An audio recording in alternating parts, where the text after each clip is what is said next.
Сәлем достар, мына менің өзімнің ең қатты ұнататын көйлегім, бірақ етегі сәл қысқалау болғандықтан кие алмай жүрген болатынмын. Енді осы көйлекке матаны қалай жалғау керектігін видеода көрсететін боламын. Видео ұнаса, тіркеліп, лайк басып, комментарий қалдырыңыз.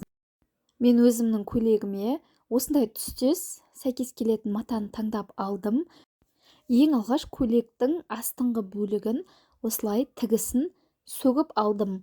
Оверлокталған жері сол күйінше қалады. Енді осы көйлегімізге өзіміздің таңдаған матамыздан есептеп аламыз.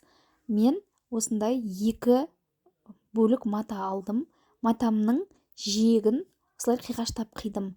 Маған өзіме қажетті өлшем 19 сантиметр қажет болды. Сол 19 сантиметрді, яғни енін 19 сантиметр етіп өлшеп алдым.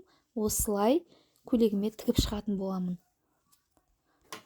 Тігу барысында біз ең алдымен осы 19 сантиметр кесіп алған матамыздың енін осылай қосып шығатын боламыз. Машинаға салып, закрепка беріп, түзу тігісті тігіп шығамыз. Көйлегімізді осылай оң бетіне қоямыз. Және де мынау дайындап алған матамызды оң бетімен, екеуінің оң бетін бір-біріне қарастырып қоямыз. Мысалға біздің жаңа трапеция қылып сызған кездегі қиғаш сызығымыздың кең жағы астына, мынадай үшкі жағы мынау тігіспен кетеді, яғни көйлекпен бірге тігіледі.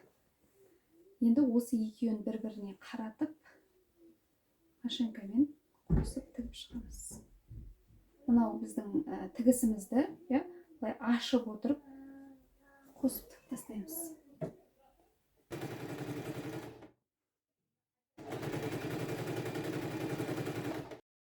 Матамызды толығымен қосып, жан-жағының барлығын тігіп болғаннан кейін біз етегін қайырамыз. Яғни осындай кішкене сантиметр қайырып 0,5-пен тігіп тастаймыз.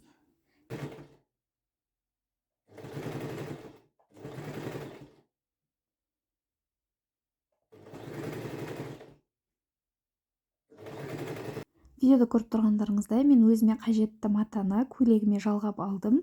Яғни маған өзіме қажетті ұзындық осылай шықты. Киімге матаны жалғаудың бірнеше тәсілдері бар. Менің көрсеткенім ең қарапайым тәсіл. Егер көңіліңізден шықса, қайталап көрсеңіз болады. Лайк, комментарий қалдырып, тіркелуді ұмытпаңыз.